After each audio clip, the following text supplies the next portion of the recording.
Bom, olá, muito prazer. Meu nome é Cleber Stefani Ferretti, professor e mestre em agronegócio na Faculdade de Gestão e Inovação. O tema que estarei abordando é questões agrárias no desenvolvimento rural do Brasil, restrições ao crescimento socioeconômico e equânime. Ok? Então, iniciando da introdução, com o passar da década no Brasil, este caminhou e transpassou por questões necessárias para a sua evolução no desenvolvimento rural, de forma eficiente, objetivando uma visão eficiente, como é no caso das políticas fundiárias, que derivaram de uma herança histórica negativa, em detrimento dos interesses públicos, políticos, da União, com os grandes proprietários produtores rurais, que seriam os latifundiários, empresas jurídicas de produção agrícola de grande porte, entendeu? Mas essas burocracias decorrentes de políticas genéricas, de estímulos financeiros genéricos, derivam das atitudes do próprio Estado, o qual é o gestor da disponibilização de estímulos financeiros por meio dessas políticas públicas e que decidiu focar nos agricultores de maior retorno econômico, ou seja, os que estão mais bem estruturados economicamente, como eu disse, os latifundiários, grandes produtores agrícolas, através de políticas de estímulos financeiros genéricas, que acarretam essas burocracias, em virtude que o Brasil, pela sua vasta extensão, não é igual da região norte do país ou a região sul. Não pode ser comparadas, em decorrência da diferença climática, diferentes tipos de solo, questões econômicas e sociais. Então, uma política genérica ela não vai ser muito bem aceita ou vai estar de fácil acesso para todas as regiões, Ela, em algumas regiões, não será muito bem acessível, ou aceitável. Assim, há dois problemas nessa questão da pesquisa. Desta forma, advém a indagação de que essas políticas públicas introduzidas no ordenamento brasileiro estão objetivando um desenvolvimento rural isonômico ou equânime? Mas também, será que as políticas públicas de estímulos financeiros disponibilizados no meio rural alcançam ou atendem os agricultores familiares da forma como se é esperado para propiciar uma equanimidade? Como eu disse antes, criar políticas de estímulos financeiros genéricas, para todo o Brasil, acreditando que em suas diferentes regiões todos conseguirão acessar essa política de forma fácil, é provocar maior desigualdade, em decorrência que a diferença climática, diferentes tipos de solo, diferentes tipos de questões econômicas ou sociais. Então, eu não vou oportunizar isso. E a visão econômica, a equânime, crio uma política genérica, mas também oportunizo meios para auxiliar as pessoas que não têm condição ou não conseguem acessar essa política genérica para beneficiá-lo através dessas exceções, assim proporcionando desenvolvimento equânime. Partindo dos objetivos, o geral, desenvolver um levantamento juntamente com uma análise das políticas públicas destinadas ao amparo socioeconômico dos agricultores familiares, para demonstrar o desalinhamento desses estímulos financeiros com estes agricultores e acarretam um desenvolvimento rural de forma não equânime. Os objetivos específicos, descrever sobre o contexto das políticas públicas e desenvolvimento rural, arguir sobre a questão do desenvolvimento rural equânime e, terceiro e último, realizar um esboço breve sobre os créditos aos agricultores familiares, que é as pessoas objetivadas no trabalho.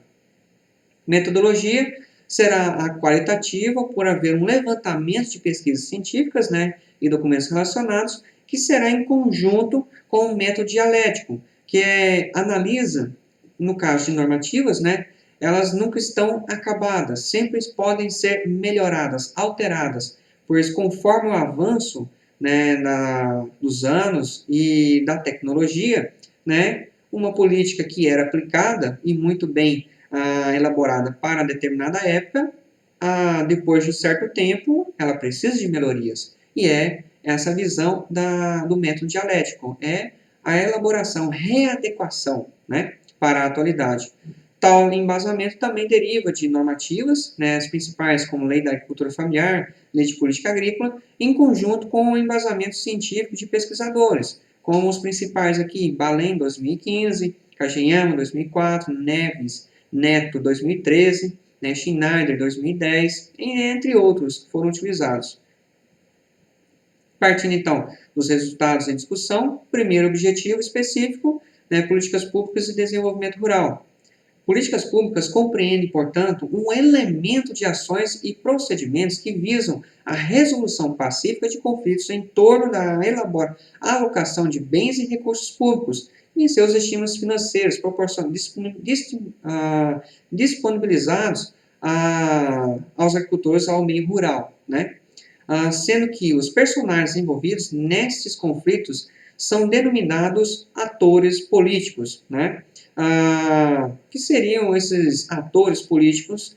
Os representantes políticos, né? Que são os criadores, disponibilizadores de políticas públicas. Em seu Senado, no caso do Brasil, né? Senado, deputados federais, presidente da República, né? Ademais, acaba não sendo equânime essa distribuição e acarreta um barramento da homogeneidade na distribuição de recursos aos beneficiários, em decorrência da visão ser uma elaboração de políticas públicas com uma visão genérica, né, de disponibiliza a política que vai ser aplicada de norte a sul do país, né, e sem levar em consideração as diferenças, as distinções climáticas, solo, econômicas, ok? Assim, o Schneider expõe o tema desenvolvimento rural no Brasil vem sendo fortemente influenciado pelas ações de caráter normativo e pelas políticas de intervenção do Estado. Entretanto, o Estado deveria favorecer a ideia de que desenvolvimento rural não deve ser exclusivamente econômico, mas deve incluir aspectos sociais e ambientais, indo muito além do simples crescimento econômico medido pelo aumento do PIB per capita, conforme o argumento de Kageyama, 2004. E assim, Neves Neto, 2013, argumenta que o desenvolvimento vai muito além do PIB de uma nação. Não quer dizer que o Brasil produziu mais, aumentou o PIB, mas isso não significa que reduziu a desigualdade social, melhorou a educação pública para disponibilizar para a sociedade brasileira, melhorou ou facilitou o acesso à saúde pública, né, para as pessoas de baixa renda. Então, o crescimento do PIB não significa que as questões negativas de um país reduziram, ok? Partindo para o segundo objetivo específico, vale dizer que desenvolvimento rural, entendido como um processo equânime, sustentável e gerador de renda para as famílias envolvidas, requer profissionais capazes de mobilizar as comunidades, para que dessa forma haja uma valoração de uma cultura e distribuindo os seus recursos de maneira equânime para todos. Isso não significa ausência do poder, né? Não quer dizer que eu vou disponibilizar de forma genérica para uma sociedade, uma determinada região, e só. Isso significa que o Estado deve atuar, ser atuante, não só criar, mas também criar exceções para facilitar o acesso, né? Se ele cria só uma política genérica, ele vai estar centralizando e aumentando, assim, a desigualdade social, que fica distante das necessidades de sua população, ok?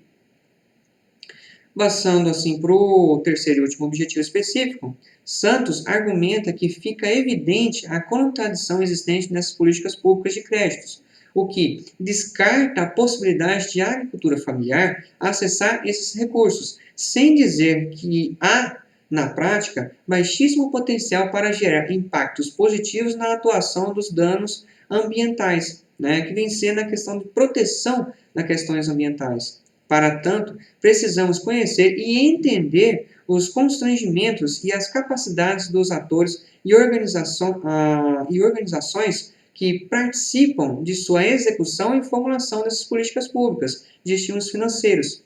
Essa é a contribuição do campo de análise dessas políticas públicas para a sociedade, favorecendo assim o desenvolvimento econômico.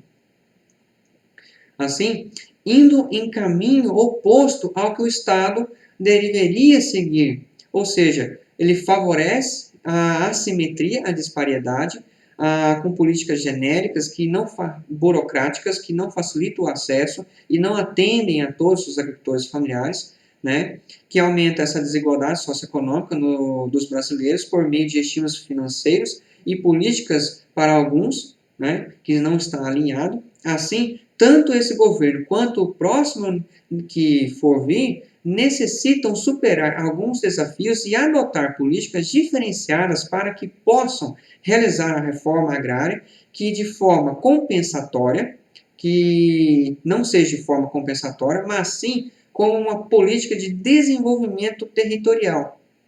Ok? Chegando nas considerações finais, os representantes políticos no Brasil caminham para um desenvolvimento rural isonômico ao invés de equânime. Assim, em decorrências das desigualdades existentes no meio rural, acabam por privilegiar os latifundiários, grandes produtores, devido à forma como são construídas essas políticas e disponibilizar os estímulos financeiros. Essas políticas não objetivam tal desenvolvimento rural equânime para favorecer a simetria, a igualdade, né, a favorecer de forma sem distinção o crescimento econômico e social, só causam disparidade na forma como está seguindo atualmente e prejuízos ao próprio governo federal com tais políticas desalinhadas na forma como vêm sendo construídas e elaboradas. Por fim, chega ao vislumbre de que o desenvolvimento é um processo derivado através das atitudes do Estado, consubstanciadas nas políticas públicas de estímulos financeiros para possibilitar a redução das assimetrias, né, objetivando um crescimento assimétrico, né, e equânime, que seria essas assimetrias, né, desigualdades sociais, mas de forma a propiciar um crescimento sustentável, né, e favorecendo as futuras gerações que foram vir, né, posteriormente. Assim, obrigado pela atenção. Thank you for your attention.